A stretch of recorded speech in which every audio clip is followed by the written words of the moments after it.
मोदीनं राजीनामा दिला पाहिजे आणि तसंच या नांदेड मध्ये जे बी भाजप आहेत सगळे जाती धर्माचे एका जागी आलेत, सगळा मराठा बांधव एका जागी आलाय आणि जे जे मराठा बांधव या भाजपचे नेते आहेत त्यांनी सुद्धा या भाजपचा राजीनामा द्यावा आणि या मोर्चामध्ये या देशासोबत उभा टाकावे एवढंच बोलतो.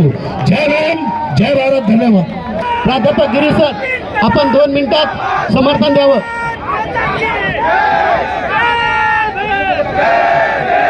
हे घोषणा द्या. तख्त बदल दो, ताज बदल दो. और तख्त बदल दो, ताज बदल दो. और तख्त बदल दो, ताज बदल दो.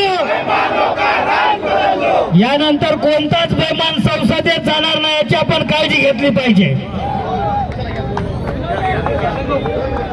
मित्रांनो, मी प्राध्यापक डॉक्टर संतोष गिरी कोचिंग क्लासेस संघटना चालवतो, कोचिंग क्लासेस चालवतो. तरी या मंचावरती आलेला याच्या मागचं कारण आहे, एखादा माणूस जर आमचा खराब निघाला म्हणजे आम्ही सगळे खराब नाही, सगळे खराब नाही. एक माणूस जर आमचा नीटच्या पेपर फुटीमध्ये अडकत असेल म्हणजे सगळ्या कोचिंग संघटना खराब नाही. हा पहिला मुद्दा आहे. दुसरा मुद्दा सांगतोय, मी शेतकऱ्यांच्या लेकरांना शिकवतो. 24 पोरं आहेत, त्यांना मायबाप नाही. 19 पोरं आहेत, सिंगल पॅरेंट आहेत.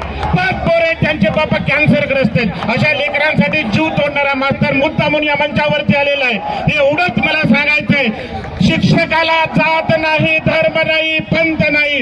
आम्ही कोणत्या धर्माचे नाही, आम्हाला जात नाही, आम्हाला कोणता पक्ष नाहीये, आम्ही कोणता झेंडा घेत नाही, आम्ही कोणता अजेंडा घेत नाही. पण ज्या वेळेस माझ्या विद्यार्थ्यांवर काठी चालल्या जाते, ज्या वेळेस आमच्या लेकरांना मारलं जातं, तेव्हा मास्तर मैदानात उतरणारच.